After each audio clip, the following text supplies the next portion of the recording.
Untouchables. Who were they and why they became the Untouchables? By Babasaheb Ambedkar. Part 2, Chapter 4. Are the Untouchables broken men? To the question, are the Untouchables in their origin only broken men?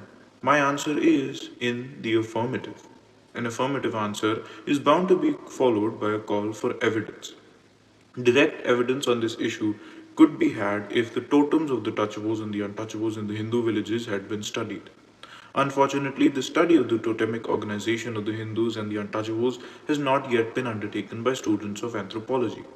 When such data is collected, it would enable us to give a decisive opinion on the question raised in this chapter. For the present, I am satisfied from such enquiries as I have made that the totems of the untouchables of a particular village differ from the totems of the Hindus of the village. Difference in totems between Hindus and untouchables would be the best evidence in support of the thesis that the untouchables are broken men belonging to a tribe different from the tribe comprising the village community. It may, however, be admitted that such direct evidence as has a bearing on the question remains to be collected. But facts have survived which serve as pointers and from which it can be said that the untouchables were broken men. There are two sets of such evidentiary facts.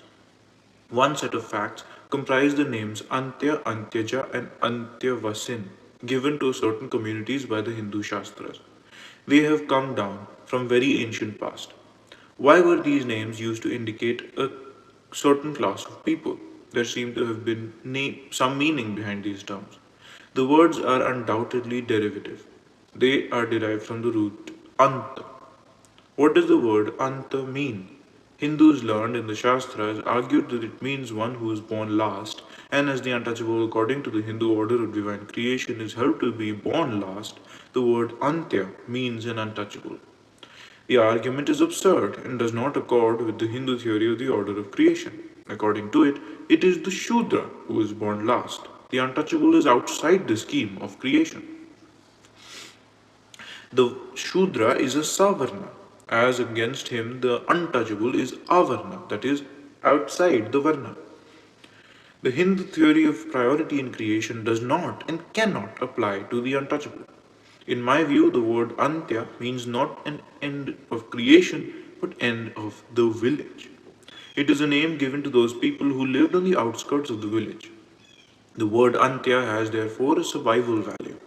It tells us that there was a time when some people lived inside the village and some lived outside the village, and that those who lived outside on the Antya of the village were called Antyaja. Why did some people live on the border of the village?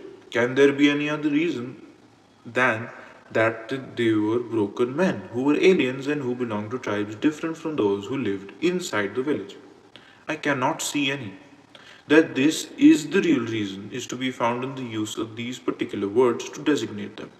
The use of the words Antya, Antyaja, and Antyavasin has thus double significance. In the first place, it shows that living in separate quarters was such a peculiar phenomenon that a new terminology had to be invented to give expression to it.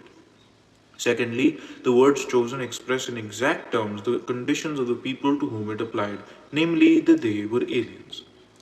The second set of facts which shows that the untouchables were broken men relates to the position of a community called the Mahars. The Mahar community is a principal untouchable community in Maharashtra. It is the single largest untouchable community found in Maharashtra. The following facts showing the relations between the Mahars and the touchable Hindus are worthy of note. 1. The Mahars are to be found in every village.